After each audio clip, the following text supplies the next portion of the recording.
Hello friends, हमारे channel पर आपका हार्दिक स्वागत है। तो आज हम डिस्कस करेंगे भाई हेंटा वायरस के बारे में, जिसने पूरी दुनिया का ध्यान अपनी ओर खींचा हुआ है।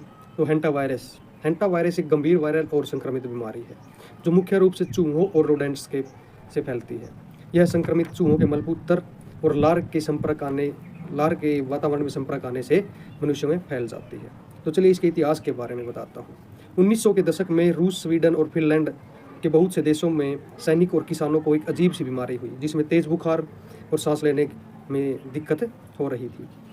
1950 एंड 53 में जब कोरियाई युद्ध चल रहा था, उसमें हजारों सैनिक एक वायरल बीमारी से संक्रमित हुए, जिसमें उन्हें तेज बुखार, सांस लेने में दिक्कत और उल्टी और पेट दर्द और सिर दर्द जैसे मुख्य लक्षण दिखाई दे रहे थे। इसके बाद 1978 में एक कोरियाई साइंटिस्ट थे जिनका नाम हो वांग लू था। उन्होंने इस वायरस की खोज की। उनके घर के पास से हेंटा नामक एक रिवर बह रही थी और उन्होंने इसी रिवर के नाम पर इस वायरस का नाम हेंटा वायरस रख दिया। 1993 में यूएस के 4 जोन क्षेत्र यानी Arizona, new Mexico, Utah, Colorado में बहुत से लोगों की मौत हो गई।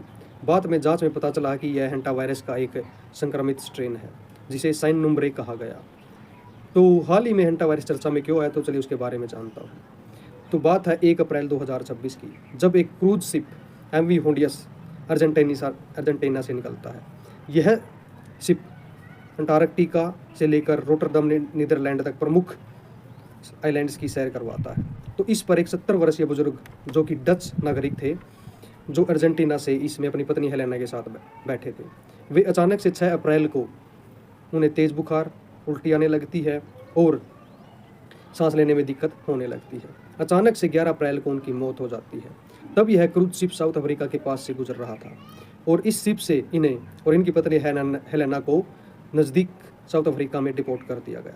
बाद में इनकी पत्नी हेलेना भी इस वायरस से संक्रमित पाई गई और उनकी भी जोहान्सबर्ग में मौत हो गई। बाद में जांच में पता चला कि यह वायरस एंडीज वायरस है, जो कि हेंटा वायरस का एक स्ट्रेन है। तो हेंटा वायरस, इस वायरस से बहुत से लोग शिप पर संक्रमित हुए। तो ये चर्चा में क्यों आया? तो स्पेन का एक कॉर्नी आइलैंड है जहाँ से यह शिप गुजरना था और उसको वहाँ पर रुकना था, लेकिन स्पेन ने इस शिप को अपने आइलैंड पर रुकने से मना कर दिया, जिसके कारण पूरी दुनिया का ध्यान स्पेन की तरफ और उसके आइलैंड की तरफ गया और इसलिए यह चर्चा में भी आया। तो ये था वही हेंटा वायरस। और अब ये शिप रोटरडैम नीदरलैंड की तरफ रवाना हो चुका है, जहाँ इसे क्वारंटाइन कर सैनिटाइज किया जाएगा। तो ये था भाई हेंटा वायरस के बारे में। तो मिलते हैं नेक्स्ट वीडियो में, तब तक के लिए जय हिंद, जय भारत।